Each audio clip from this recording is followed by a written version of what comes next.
us, back to another great news. That's right, Kevin. Who knew? Who knew?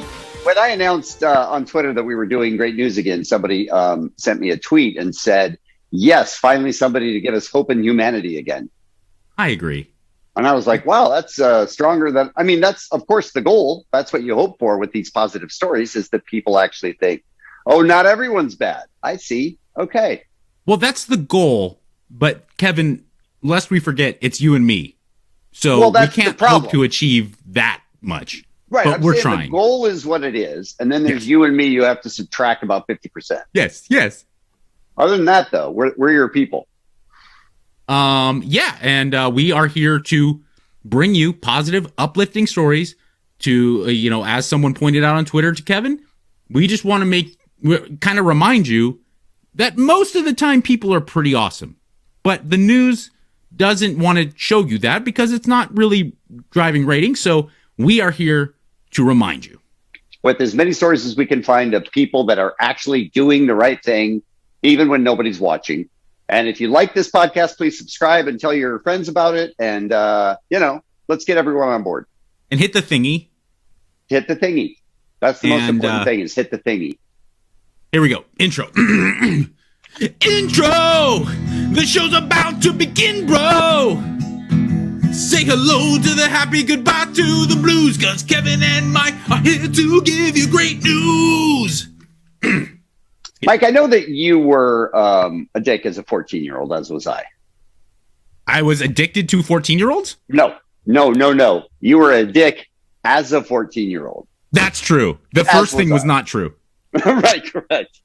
There's a girl named Susan Bergman who's 14 years old, and her brother, when he was 22 months old, had a cardiac arrest, and the oxygen stopped getting to his brain for 20 minutes. Oh, my God. So now he's very disabled. And this 14-year-old girl who runs cross country, and in this particular case, it's 3.1 miles, pushes him in one of those strollers with two back wheels and a front wheel while she runs the races. All races. She puts her 15-year-old brother, she's 14, puts him in this runner thing and pushes him through the race to the end. That's amazing. Now, this is not his mother that's 40. This is a 14-year-old girl. Correct. That's amazing. Do we have a video on this or no? Just picture? It's video. It is video. Okay, let's watch. To the uninitiated, a high school cross-country race can appear to be every man for himself. Chris, you're running great today! Go, Jonathan, go! The uninitiated would do well to meet 30 seconds. I'm gonna throw up. 14-year-old Susan Bergman, a Chippewa Falls ninth grader who leaves no one behind. It helped me get even closer to my brother. Jeffrey is Susan's older brother by a year. And these are their parents, Jess and Jordan. When Jeffrey was 22 months old, he suffered a sudden cardiac arrest that caused him to go 20 minutes without adequate oxygen to his brain. From that point on, Susan's dedication to her brother hasn't wavered. We just kind of always have had that special close bond.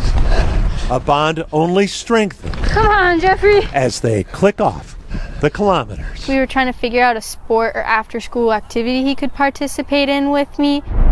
Susan took a cue from her parents, both runners, who've included Jeffrey in their races. He loves running. But Susan on grass, pushing more than her own body weight through a season's worth of races and practices. This is really unprecedented. With coach Roger Skifstad. Yeah, I was worried. We were all worried. Everyone worried, but Susan. Let's go, Susan! Hearing everyone screaming and cheering, it gives me a very big adrenaline rush. Come on. You got it. Recognizing the mental and physical strain, Susan's mom suggested maybe run alone. She looked at me as if I had grown two heads. She was like, this is not an option. This, says Susan, is a team. Come on, Jeffrey, let's go. Sometimes I'll look down because I'm going up a hill and I'll see him smiling. Come on, Jeffrey, where are you? I need you right now. Mentally, I just push away the pain. Come on, Jeffrey. Where are you? And focus on him enjoying it. All right, there we go. Well, look at the dedication she has to her brother. That's cool. We're almost there. Let's go. Then, at the end of every race, one final act of love. When Susan gives Jeffrey the privilege of finishing ahead of her. Nice easy run. A dad joke, He did excellent. a little brother's Jeffrey and Susan did. affirmation. You guys were so close to your fastest time. Yeah. Puts everything in perspective, doesn't it? Nice job, dude. We're PRing at conference, okay? In 14th place. Faster runners will take home medals. Nice job, Haley! Susan and Jeffrey will take home Giant. a gold bond. I don't think Susan wants to run up another hill right now. Boyd Hubert, Carol 11 News, West Salem, Wisconsin. All right, I have two thoughts about this story. What, right? 14-year-old. I have two thoughts about this story. One is mom said, "Are you sure you want to do this? Don't you just want to run alone?" Yeah. and Well, 14-year-old said, "No way." I Which kind of love. understand where her mom was coming from. I don't think Of that course. she was wanting to shoot down the idea of doing it with her brother, but she's essentially saying, I'm signing up to be shitty at cross country because I have to haul Yes. a 150-pound person, or 125-pound person. And maybe, your mom, listen, you have kids old enough, Kevin, to have experienced it. My daughter's never been really competitive at anything yet at this age. But you kind of want them to be able to succeed, right? You don't want to... Of course. Yeah. Of course you do. But when you see what she's doing with her brother, you go, oh, okay, this is way more important. Magnificent. Yeah. But the other point that I wanted to point out is that she was beating some people. There were people behind her. I was going to say the same thing. How I was shitty do you feel about yourself? Listen, at least let me. Can you slow down a little? You're not going to win. At least let me get ahead of you. I was watching highlights. There's this guy who does nothing but like fitness follies on YouTube. It's like he just points out video of people being stupid in any athletic endeavor and he makes fun of them. I'm going to need that link if you Very don't funny. mind. What's that? I'm going to need that link. Okay, I will. I wish I could remember his name. His name's like Elgin. His personal name, Asian guy, super jacked Asian kid, and he's very funny. And he does. But he pointed out this video from the CrossFit Games from this year, where the first event involved a sprint, and the cameraman was running with the camera, not only keeping up but beating people. And I'm thinking, like, what are we doing here? He was a good three meters ahead of you the whole time, like. Maybe the people that are bringing up the rear should be doing some other sport. Yeah, maybe. I mean, not to ruin a really beautiful story, but they were losing to her. That was a fantastic story, and it is extra special. I'm not trying to downplay how great it would be if it was a parent doing that, but you're a parent. You would walk over broken glass and hot coals for your kids. That's kind of part of it's instinctive. For a sibling to do that is amazing, especially at 14. Yeah, a 14-year-old sibling usually is like, why do I have to take him everywhere? And by the way, that's honestly that's okay. That's a 14-year-old development. That's what everyone is like. So she is really why do I have to take him everywhere? And let's not forget, I mean, it's uncomfortable to discuss, but he is special needs, and that makes it harder to have that level of care, that level of patience. At 14, it's a beautiful. Props to Susan and props to her parents for starting that whole thing off. I have another story, Kevin. Yes, that is about profound love for the family. This is husband and wife.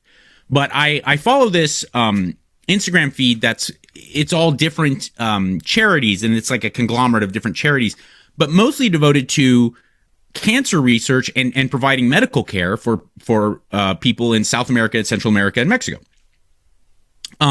This story has nothing to do with that. They just came across this woman in their kind of search for philanthropic efforts, and it is the most profound display of love for your spouse I've ever seen. And it's in Spanish. There's subtitles. So for those of you who are listening on the podcast alone, Kevin, if you could just read along, it's unbelievable. Check it out.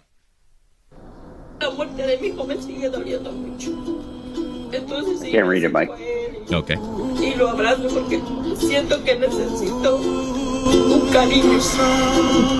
She says, the death of my child was so hard, so I have to be as close to my husband as possible. Her child died tragically. And her husband has been a paraplegic, cannot move at all, literally completely immobile from the neck down. Wow. So for 25 years, this woman, Bianca, has been devoting her entire life, 22 years, to her husband on what is the equivalent of $5 American a day at most. They live in abject poverty, and she says, God does everything for a reason, and all I know is I made a commitment to marry this man. She gave us the And last she's of her showing fruit. that she has to With you guys' help, we're going to build them a real home, a small business, and help this family. They really deserve it. And she's sitting there spoon speeding this man. It's just it brings a tear to my eye to even see that. And it also makes you think. My wife and I bitch and moan about having to take time out of my day to drive my daughter to school because my wife has work, and my wife had to fly back to LA last week, and I was stuck here all by myself, and I have so many things to do, and I have chores. And you see, like, well, let's just filter that all away and look at this woman for 22 years with about $400 a year,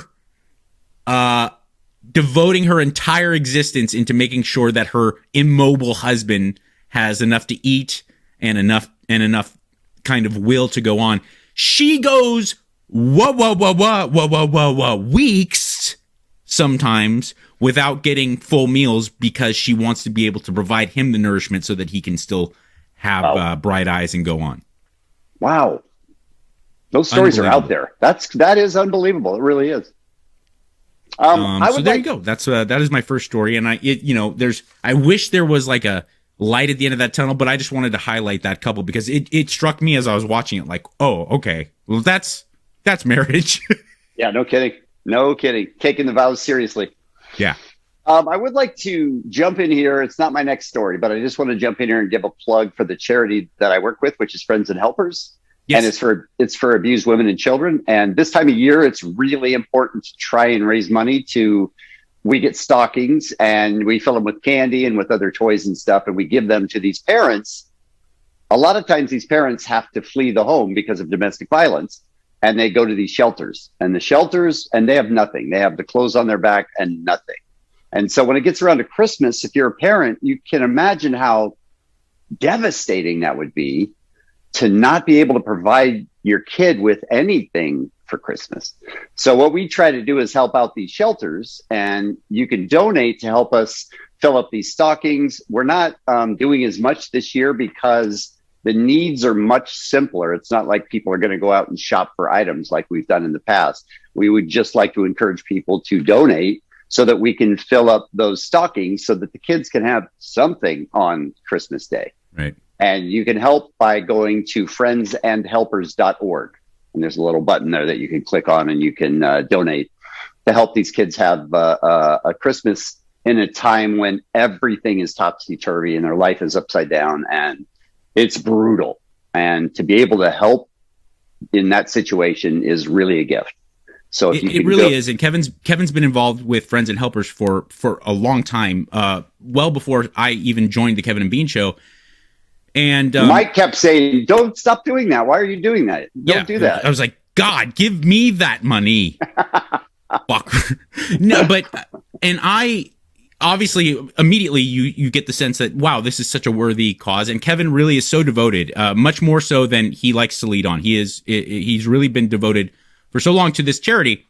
And I just didn't really understand when there's domestic violence, when there's danger, when it's a reckless environment at home. I think, well, get the fuck out of there. Okay. And I think a lot of us do too, men and women. It's not, I think you just have this sense of like, well, if it's dangerous for you and your children, leave. It is not that easy. No, that's it what is you not think about that easy. other, And other oftentimes people these that are- women, most of the time, have to get them and their children out in secrecy with no notice in a completely emergency type setting.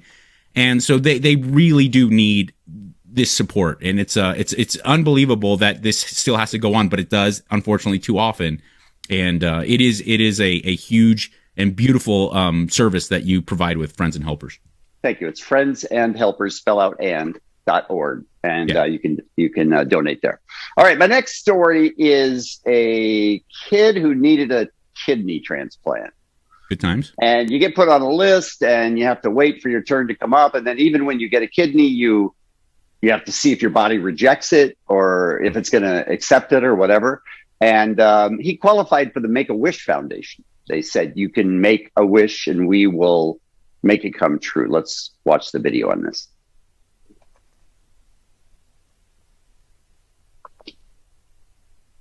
I just have a photo. Okay, we just have a photo. That's my bad. I can't keep track of videos and photos. This 13-year-old boy on the way home from a doctor's appointment told his mom, I would like to feed the homeless. That's what I want to do. Wait. He has a potentially fatal medical problem. Yes. Make-A-Wish, which is amazing, comes through and says, here, let's not kid ourselves. You're staring death in the face. Let's make your wish come true. Most kids are like, I want to meet The Rock. I want to go to Disney World. And he says, I want to take this money and feed homeless people? Yes. Oh, my God. I want a new PlayStation. I mean, his mom actually said, because he's gone through a lot, of course, his mom was like, you can get a video game console or something and no one would think badly of you. And he said, no, I want to feed the homeless. That's what I want to do. Oh. So Make-A-Wish said, okay, let's feed the homeless. And this kid would stand out, and they built out this whole thing for homeless people to come to, and they served 80 different homeless people food. And the Make-A-Wish Foundation is making it so that he can do this for a full year. He can do it once a month. It's the third Thursday of every month, I think. And they get together and they feed the homeless once a month for a year. And that's what he chose as his Make-A-Wish thing. I'm sure it's not called a thing, but that's impressive. It's more than impressive. That's so beautiful and inspiring. It really makes me feel good about life and existence and children nowadays. I believe that children are our future. Treat them well, Kevin. Let them lead the way. So props to him. Yes. That's unbelievable. Right? I like everyone like to bemoan the next generation of kids and say like they're all fucked up. And listen, my dad did it to me. My grandpa did it to him. Everyone's like, kids nowadays. Could I just interrupt? Yes. Your dad doing it to you was accurate. Correct. But okay. But I genuinely think that as much bullshit that millennials foist on people and as many ways as they are misguided, I think they are way more sensitive to other people and their needs than children of prior generation. I think the internet, that's one of the small benefits that the internet has had. And we all like to look at all the negatives, but having the ability to see the world around them all the time, even if you're not lucky enough to travel or not lucky enough to live a life where you get to interact with a lot of different people, you have this phone, you have this laptop, and you see the world. And I genuinely think kids, by and large, are much more sensitive to the needs of people at large nowadays. Yeah, I agree. You, of course, notice the people who are selfish, of course. Yeah. And there are exceptions. But yeah, for the most part, when you become aware that somebody else needs help, most people, I think, feel like, oh, what can I do? That's the response. Yeah. All right, Kevin. Yes. I'm going to give you the title of this next clip, and I want you to take your mind out of the gutter because I guarantee you, I asked Courtney before we started recording. She agreed with me. It's beautiful. Here is a dog riding a cock.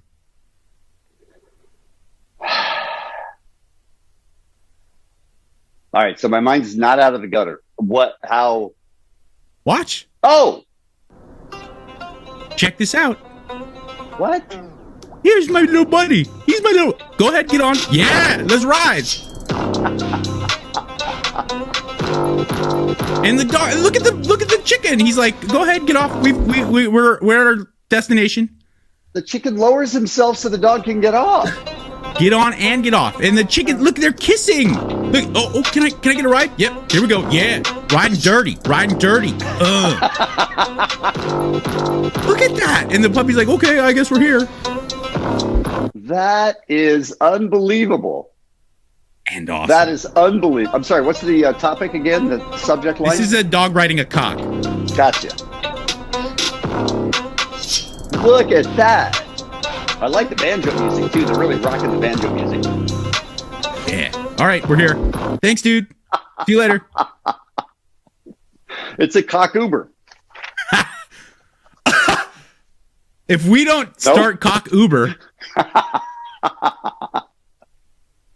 then we're fools? We're fools.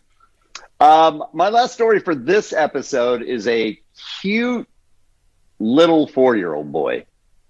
And a babysitter is there, and they're taking care of him and his sister.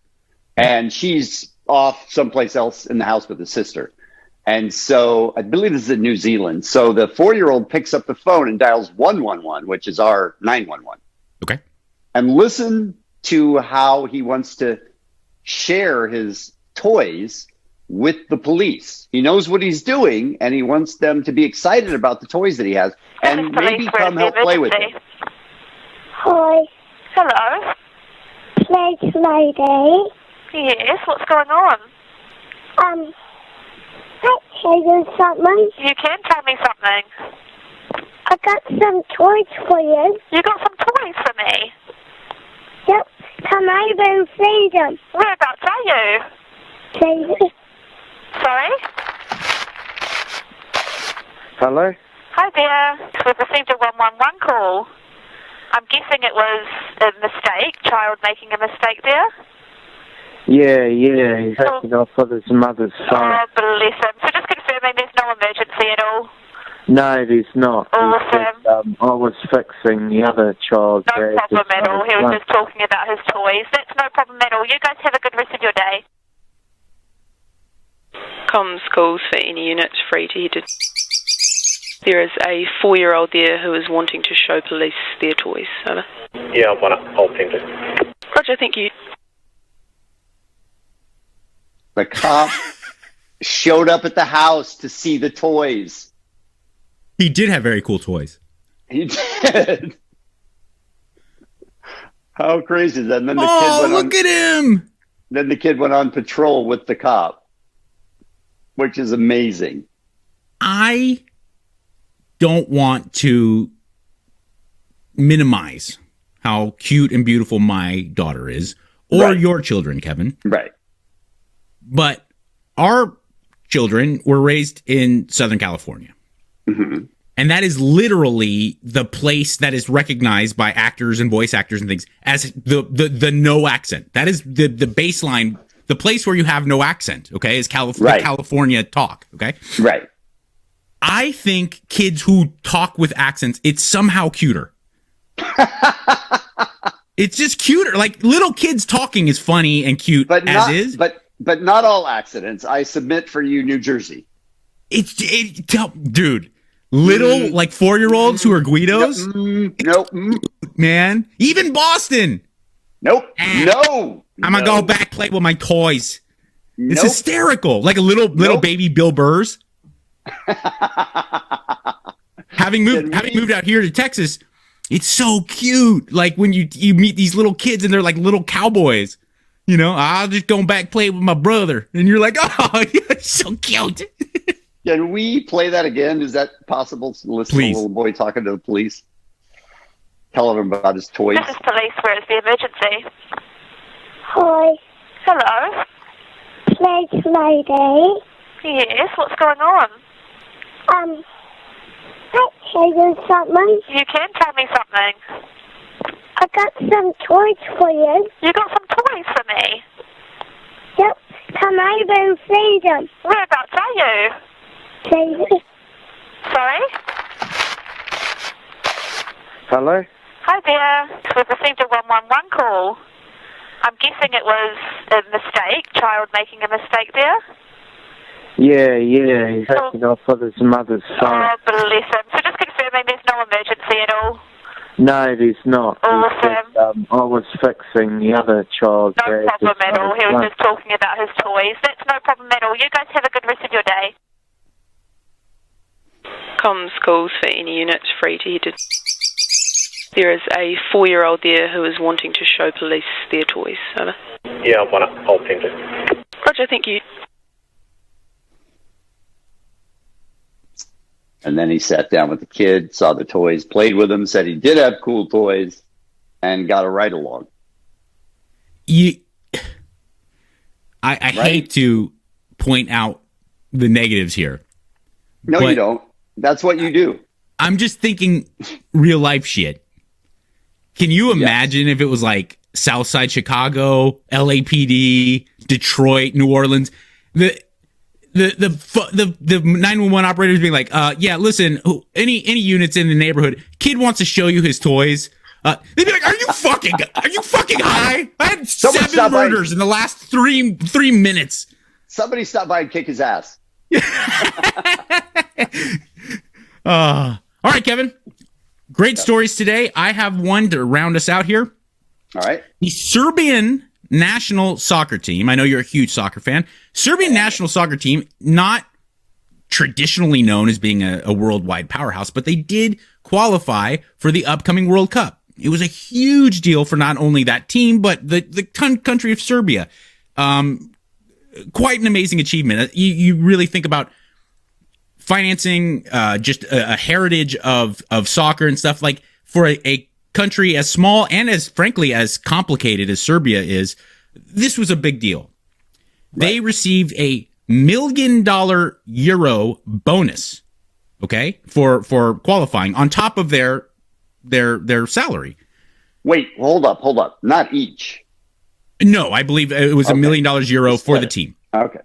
Which is still that's pretty hefty, because I'm sure they're not paid like pipers. I mean, this is the national team. This is the team vying for the World Cup. I mean, these are probably only 25 dudes, and probably they received, 22. Like I said, they received a €1 million bonus. They donated the whole thing to struggling, disenfranchised people in Serbia. Check it out. Wow. They do, and I quote, they donated their €1 million World Cup qualifying bonus to sick children who, quote, need it more than we do. That's what I'm talking about. Do you think there was one dude who was like, fuck yeah, come on, man. We could give like a lot of it away, but I'd like a little something. And it was like Survivor. He had to go around silently. He's like, all right, come here. Hey, Ivan, come here. Oleg, are we dude? I could really use this scratch. Are you down with it? Yeah, yes, of course I'm down with it. Oh yeah, me too. I was just I just wanted to bring it up. But there you go. Yes, good for you guys. You know that, man. And good for them. Yes, agreed. That's amazing. That is amazing. And that, Kevin, is our great news. Another episode of great news. Here we go. Outro! You know what I'm talking about, bro! Say hello to the happy, goodbye to the blues, 'cause Kevin and Mike just rocked you all with great news.